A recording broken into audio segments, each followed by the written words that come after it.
That's right, a turbo diesel Chevrolet Montecarlo. It's a 1986 car. And this was a retirement project that my father did, an engineer with Cummins. Did a lot of repowers for Cummins and did one for himself. So what we have is an Isuzu C240 engine, 4-cylinder engine. This engine was originally spec'd for the Jeep export models, diesel option in the CJ Jeeps in the 1980s, early 1980s.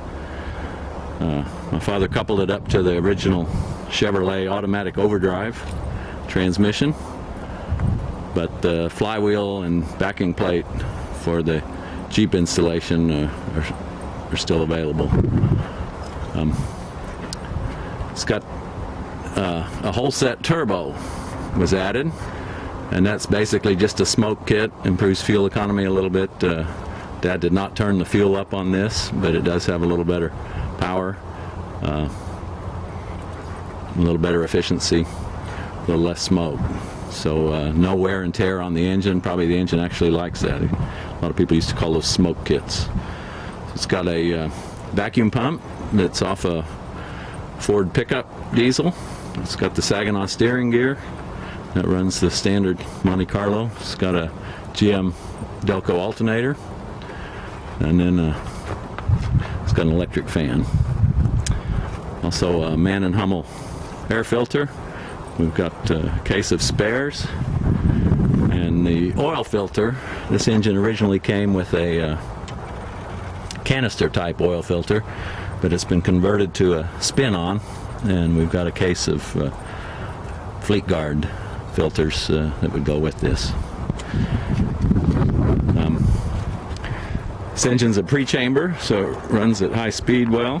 It's typical of the 80s vintage, but it needs glow plugs to start. So he installed the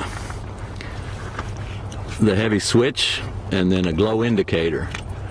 So this is the switch, this is the indicator, and you're supposed to, when it glows, then all the ones inside the engine should be hot and ready to go. But I typically just do it and hold it for 10 seconds, crank it if it doesn't start, hold it for another 10 seconds, crank it again, and I think this helps get a little fuel right on the glow plugs and vaporizes that if it doesn't start right off. So I have warmed it up. Battery was low, but it hadn't run in several weeks, but started right up, and I'll let you listen to it now. And of course the key doesn't shut the engine off. It's got a kill switch that we put where the original cigarette lighter was. So we'll put that in, and that also has a start position if it's very cold weather. Move the cigarette lighter down lower, and that's the voltmeter now. There you go.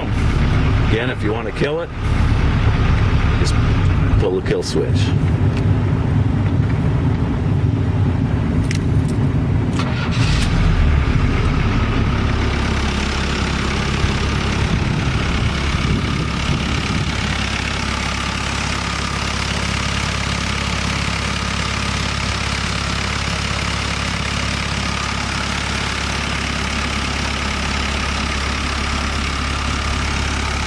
The car's not in the best shape, but I don't need either the car or the engine, so I'm going to sell it either way.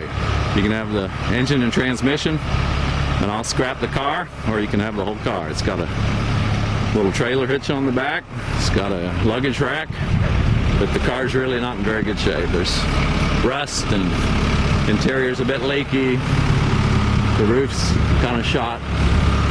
But that's what you get for a 1986. It's not been garaged its whole life.